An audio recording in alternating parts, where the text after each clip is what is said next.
और अल्लाह ताला से दुआ है कि उनको जो और उनके ख़वातीन हैं, उनके घर वाले हैं, उनके सब अगर फिरदौस बरोए ज़मीन हस्त हम यस्तो तकरीबन सब लोगों ने ये शेर सुना है। अगर दुनिया में कहीं जन्नत है तो वो यही है, यही है, यही है। जिक्र कश्मीर का हो रहा है। अगर फिरदौस बरोए ज़मीन हस्त हम यस्तो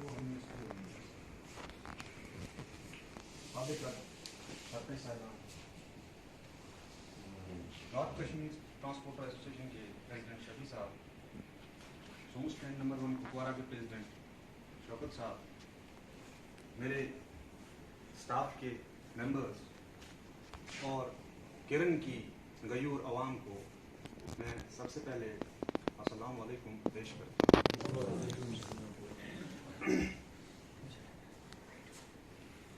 हमारा यहाँ आने का मकसद ये है कि हम खुद यहाँ आके लोगों के सामने आके लोगों की कंडीशन देखें, लोगों की हालात देखें। यहाँ का चाहे रोड का मसला हो, चाहे किसी और चीज का मसला हो, या खुसूसन ट्रांसपोर्ट का कोई मसला हो, तो मैं खुद आके देखूं, खुद इन लोगों के बीच में बैठूं, मुझे खुद समझ आ जाए कि कौन कौन सी मुश्किलात इस बॉर्डर एरिया में है। और हम ये चाहते थे कि इस केरन की आवाम के लिए हम खुद यहाँ आए और उनको हम खुद अवेयर करें, उनको खुद हम बताएं कि हम इस टाइम पे, इस वक्त हमारा ऑफिस, खास तौर पे हमारा ऑफिस ट्रांसपोर्ट का जो डिस्ट्रिक्ट का ऑफिस है वो क्या कर रहा है और आप लोगों के लिए कौन कौन सी सहूलतें हैं। जहां तक मैंने अभी यहाँ बैठ के सुना, सरपंच साहिबान का बयान सुना, मैंने उनकी तकलीफें सुनी, मैंने जिसमें सबसे अहम बात मुझे जो नजर आई वो रोड का मसला है। और इस बात को मैं भी मानता हूं कि यहाँ का रोड जो है वो बहुत ही खस्ता हाल है, क्योंकि मैं कल खुद आया यहाँ पे, उसी रोड से चल के आया और बाकी जो लिंक रोड से उनका भी जायजा लिया। बहुत ज्यादा खस्ता हाल है यहाँ पे, रोडों की हालत जो है बहुत खस्ता है।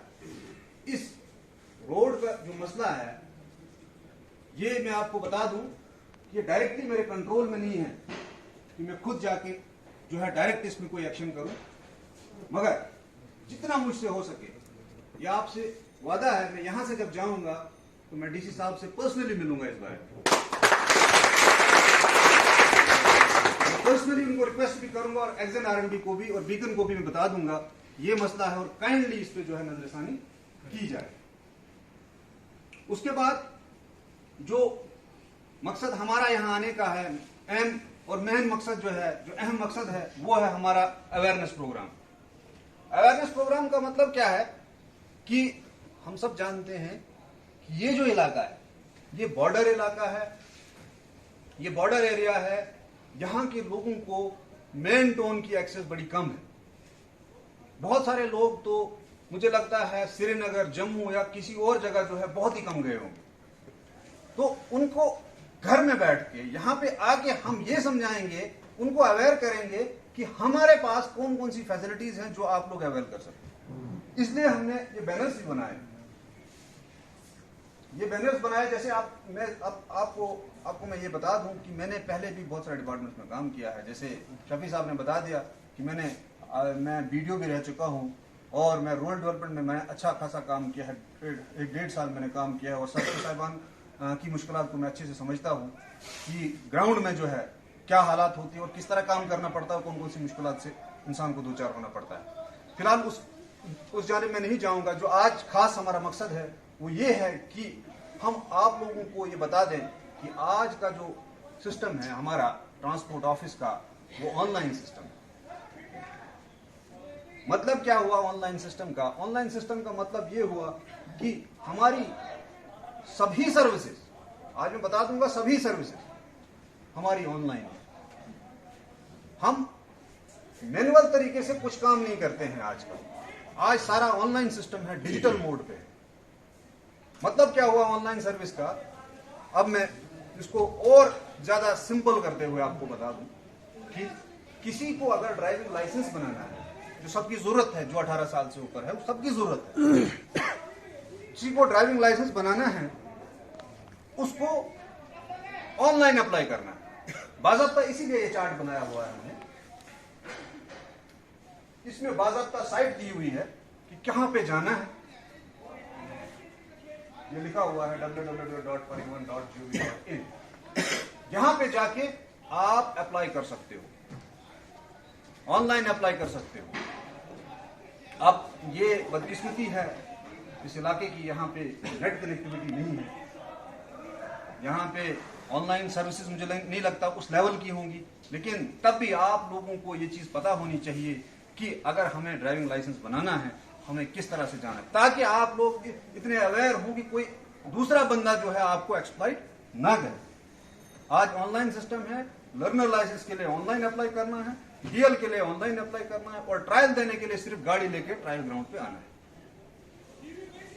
ट्रायल दे के पास करोगे 100% गारंटी है आपको लाइसेंस मिलेगा। इसी तरह से बाकी सर्विसेज जो इस टाइम पे हम ऑनलाइन मोड पे चलाते हैं, जैसे जो व्हीकल से रिलेटेड है, किसी की पर्सनल व्हीकल हो सकती है, कमर्शियल व्हीकल भी हो सकती है। किसी का अगर फॉर एग्जांपल जैसे रजिस्ट्रेशन सर्टिफिकेट जो उसकी आरसी होती है वो गुम हो गई, वो परेशान हो जाता है मेरी आरसी गुम हो गई, अब क्या करूं, दूसरी बनेगी नहीं बनेगी। एक कॉमन चीज है, अब पता नहीं क्या होगा। बट ऐसा कुछ नहीं है। अगर रजिस्ट्रेशन सर्टिफिकेट गुम हो जाता है, आप ऑनलाइन अप्लाई कर सकते हो डुप्लीकेट के लिए। उसमें वो डॉक्यूमेंट्स मांगेगा, एफआईआर की कॉपी मांगेगा, जो कंसर्न पुलिस स्टेशन से आप एफआईआर की कॉपी लगा के, और एफिडेविट मांगेगा, न्यूज़पेपर कटिंग मांगेगा, वो चढ़ा के आपका डुप्लीकेट सर्टिफिकेट जो है ऑफिस में इश्यू हो जाएगा। परेशानी वाली बात नहीं। इसी तरह से बहुत सारी सर्विसेज जो सभी मैं गिन नहीं सकता हूं इस टाइम पे, आप खुद भी देख सकते हो, बहुत सारी सर्विसेज जो हमारी व्हीकल से रिलेटेड है वो ऑनलाइन है इस टाइम पे, और आप लोग इस ऑनलाइन मोड का जो है फायदा उठा सकते हैं। इसके साथ जुड़ी हुई बात जो मैं आपको कहना चाहता हूं, ये जितने भी लोग यहाँ पे आए हुए हैं, इनके लिए भी है और जो नहीं आए हैं उनके लिए भी है। ये मैसेज आप लोगों का फर्ज बनता है उन लोगों तक भी पहुंचाएं जो यहाँ पे अवेलेबल नहीं है। जो मैं कहना चाहता हूं बात बड़ी इंपॉर्टेंट बात है कि हमारे ऑफिस में मेजॉरिटी ऑफ द पीपल क्या सोचते हैं कि हम जाएंगे किसी एजेंट से मिलेंगे। मैं कैटेगोरिकली कहता हूं, उसको पैसे देंगे। अब क्या है, इंसान जो है वो बड़े शॉर्टकट्स ढूंढता है। इंसान शॉर्टकट ढूंढता है, मैं उधर जाऊंगा, उसको पैसे दूंगा, निकल आऊंगा, खुद ही करेगा। और मेरी ये रिक्वेस्ट है, आप लोग शॉर्टकट्स न ढूंढो, उससे आप लोगों को नुकसान होगा। सबसे अच्छा तरीका इसका क्या है मैं आपको बताऊंगा। आप आए ऑफिस में, अगर आपको नहीं पता है आप सीधे मेरे पास आए या किसी भी ऑफिशियल को पूछ सकते हैं, मुझे जनाब वाली ये सर्विस लेनी थी, ये मसला है, इसको क्या करना है। आपको ऑनलाइन जाके अप्लाई करना है और उसके बाद आप डायरेक्टली मुझसे भी मिल सकते हैं। ऐसा कुछ नहीं, जब भी मैं वहां पे अवेलेबल होता हूँ, ऑफिस में होता हूँ, आप आ सकते हैं, मेरे साथ मिल सकते हैं और बोल सकते हैं कि ये इशू है, तो उसका जो है सोल्यूशन जो है ऑन स्पॉट हम बता देंगे कि आप इसको हम कैसे आप इसको टैकल कर सकते हैं। और काइंडली इन एजेंट स्टॉट्स जो हैं इनके साथ ना मिले और इनको जो है अपना जो हार्ड अर्न मनी है उनको मत दिया करें, और डायरेक्ट अप्लाई करें, कंप्यूटर से अप्लाई करें, जो खिदमत सेंटर्स होते हैं वहां से अप्लाई करें, और कहीं भी प्रॉब्लम आती है डायरेक्टली ऑफिसर से कांटेक्ट करें। मैं हमेशा अवेलेबल होता हूं ऑफिस में, जब भी मुझे टाइम मिलता है मैं ऑफिस में होता हूं।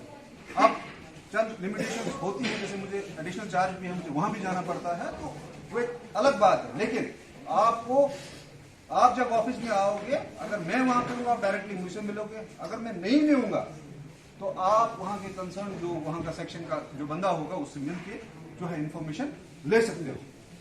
तो ये बड़ी अहम बात है, इस पे आप गौर करना, और जो लोग नहीं आए हैं उनको भी बता देना ये चीज, ठीक है।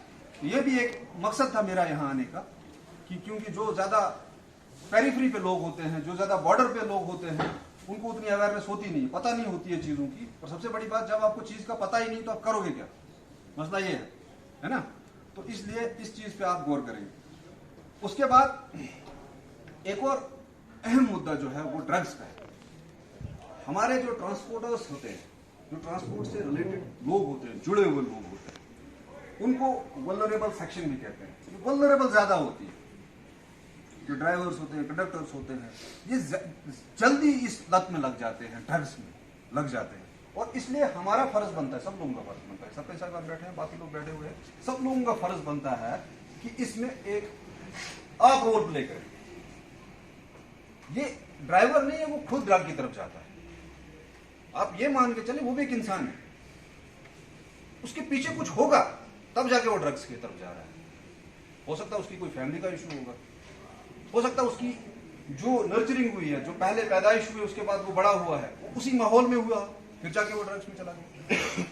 तो हमें उस बंदे से नफरत नहीं करनी, हमें ड्रग्स से नफरत करनी है। उसके कुछ अपनी मजबूरियां रही होगी जिसकी वजह से वो खुद घुस गया इसमें, वापस आना उसको मुश्किल है। तो इसमें मैं ये अर्ज करना चाहूंगा आपके सामने कि अगर कोई भी ड्राइवर है या कोई आम इंसान भी है जो ड्रग्स की तरफ जा रहा है और आपको जो है इंफॉर्मेशन है, आप डायरेक्टली मुझसे राब्ता करें। अगर कॉल करते, अगर कॉल नहीं लगती है, आप टेक्स्ट करें, व्हाट्सएप पे टेक्स्ट करें, इनबॉक्स में टेक्स्ट करें, टेक्स्ट करके मुझे बताएं फलानी बंदा है, ये ड्रग्स की तरफ मुब्तला है, ये कंटिन्यूसली ड्रग्स करता है जिससे काफी प्रॉब्लम हो। आपकी आइडेंटिटी जो है ना वो बोली नहीं जाएगी, वो बिल्कुल भी हम किसी को नहीं बोलेंगे। ये हमारे डिस्ट्रिक्ट एडमिनिस्ट्रेशन का भी इनिशिएटिव है। अब आगे जो है आपके इस नोटिस में आएगी ये बात, मैं पहले ही बता देता हूं आपको कि हमारे पास डिस्ट्रिक्ट एडमिनिस्ट्रेशन ने एक इनिशिएटिव लिया है कि जो भी बंदा ड्रग्स करता हो और किसी को भी अगर पता चले, हमारे पास 2 नंबर्स होंगे व्हाट्सएप पे, उस पे आप मैसेज करोगे और जिस नंबर से मैसेज आएगा उसकी आइडेंटिटी हम रिवील नहीं करेंगे। मैसेज आएगा फलानी बंदा है, उसको फिर वेरीफाई किया जाएगा वाकई मैसेज में सच है कि गलत है। अगर सच होगा तो हम अपने हिसाब से उसको वहां से वापस लाने की कोशिश करेंगे। सबसे बड़ा मकसद हमारा यही है कि लोग जो है जो घुसे हुए हैं इसमें, जो बिल्कुल ड्रग्स के आदी हो चुके हैं, उनको वहां से वापस लाना, निकालना है। तो इसलिए ये नंबर्स भी आपके साथ शेयर किए जाएंगे जल्दी। तो उन नंबर्स पे आप व्हाट्सएप करोगे या टेक्स्ट करोगे, ये बंदा है, ये लोकेशन है, ये इसका एड्रेस है, ये बंदा जो है ड्रग्स में हुआ है, इसकी हेल्प करो, इसकी मदद करो। तो हम लोग जो है इसमें पॉजिटिव रोल प्ले करेंगे और इसमें हमने सबको इन्वॉल्व किया। इसमें पुलिस को भी इन्वॉल्व किया है, मेडिकल जो टीम हमारी है डिस्ट्रिक्ट लेवल पे उसको भी इन्वॉल्व किया है, और हमारी जो डिस्ट्रिक्ट एडमिनिस्ट्रेशन बाकी है, सिविल एडमिनिस्ट्रेशन, उसको भी इन्वॉल्व किया है, ताकि इन लोगों को जो हम उससे बाहर निकालें। ठीक है ना? तो ये चीज भी आप नोट करें, ये बड़ी ही अहम चीज है पूरी सोसाइटी के लिए। पूरे जो हमारे पास केरम का पूरा जो सेक्टर है, ये काफी ज्यादा इन्वॉल्व है इसमें, जो ड्रग्स वाला इशू है। तो इसके लिए आप ये चीज नोट करें और ये नंबर्स भी हम आपको दे देंगे जल्दी ही, ताकि आप उसमें जो है रोल प्ले करें और उन लोगों की जो इंफॉर्मेशन है वो हमें दे दें। तो इस तरह से एक और मुद्दा मेरे सामने आ रहा है इस ड्रग से रिलेटेड ही, वो है जब हमारा ड्राइवर चलता है रोड पे चलता है, तो उसमें उसका फर्ज बनता है कि रोड में जो चलना है, रोड सेफ्टी का ख्याल रखना है, रोड सेफ्टी का ख्याल रखना। अब ड्रग से किस तरह से जुड़ा हुआ मैं बताऊंगा आपको। अगर फॉर एग्जांपल हमारा ड्राइवर इसमें मुब्तला हो चुका है, या कोई भी बंदा, सिविल बंदा भी हो सकता है, जरूरी नहीं है ड्राइवर ही हो जो कमर्शियल चलाता हो, पैसेंजर वाली व्हीकल चलाता है, या आम बंदा भी जो पर्सनल कार चलाता है, वो अगर ड्रग्स में मुब्तला है तो उसकी जान को खतरा है ड्राइव करते। वो नहीं समझेगा, लेकिन हमें इसको चीज को समझना है, हमें इस चीज को समझना है और इंफॉर्मेशन आगे देनी है। तो रोड सेफ्टी का ख्याल रखते हुए पर्टिकुलरली ड्राइवर हजरात से, कि जब भी गाड़ी चलाते हो तो उस वक्त जो है ना ही सिगरेट, ना ही किसी भी किस्म का जो है ड्रग है उसका यूज नहीं करना है। और ड्राइविंग जब करनी है, गाड़ी जब चलानी है, कि आपको ये समझ के रखना है कि मेरे ही घर वाले बैठे हुए मेरे साथ। अगर कोई भी पैसेंजर बैठा हुआ है, ये समझना है कि मेरे घर वाले बैठे हुए हैं, अगर मैं कुछ करूंगा तो मेरी फैमिली जो है वो खत्म हो जाएगी। इस तरह से जो है गाड़ी को चलाना है। तो रोड सेफ्टी का जहां तक ताल्लुक है, अगर बाद में कभी हमें अगर मौका मिला तो हम रोड सेफ्टी पे एक सेपरेट प्रोग्राम करेंगे, जिसमें रोड सेफ्टी का बाज़ाब्ता हम उसमें पूरा ब्यौरा देंगे। उस पर आज ज़्यादा डिटेल में जाने की ज़रूरत नहीं है। मेरा मुद्दा व मकसद यहाँ आने का यही था। फिर से मैं कहूँगा, आप लोगों का बहुत बहुत शुक्रिया, आपने बड़े अच्छे से मेरा वेलकम किया यहाँ पे। मैं एक बार फिर सब लोगों को, केरल की पूरी आवाम को मैं कहता हूँ मेरी तरफ से बहुत बहुत शुक्रिया आप लोगों का, जिनने मुझे यहाँ पे बड़ा अच्छा वेलकम किया, बड़ी अच्छी हॉस्पिटैलिटी दिखाई यहाँ पे। मेरा यहाँ मुद्दा और मकसद यही आने का था कि मैं खुद लोगों के बीच में जाऊँ, उनकी तकलीफें देखूँ, उनको समझूँ क्या क्या प्रॉब्लम्स हैं, और जो मेरा फर्ज भी बनता है कि जो मैं काम डिस्ट्रिक्ट लेवल पे करता हूँ, मेरा फर्ज इतना ही नहीं है कि कुपवारा के लोगों को पता चले, मेरा फर्ज इतना ही नहीं है कि त्रिगाम के लोगों को पता चले या द्रगमुला के लोगों को पता चले। मेरा फर्ज ये भी बनता है कि जो मेरा बॉर्डर पे बैठा हुआ है, जहां के पार पाकिस्तान है, तो उस बंदे को, उन लोगों को भी पता चले कि हम क्या कर रहे हैं, उनको भी अवेयरनेस मिले कि हम लोग जो है हम क्या कर रहे हैं। अगर हम ऑनलाइन सर्विसेज लोगों को दे रहे हैं तो किस तरह से दे रहे हैं, कौन कौन सी सर्विसेज जो है हम लोगों को दे रहे हैं। तो ये इसका मुद्दा और मकसद था हमारे यहाँ सेमिनार करने का, हमारे यहाँ अवेयरनेस कैंप करने का। मेरी तरफ से एक बार फिर से सब लोगों को मेरी तरफ से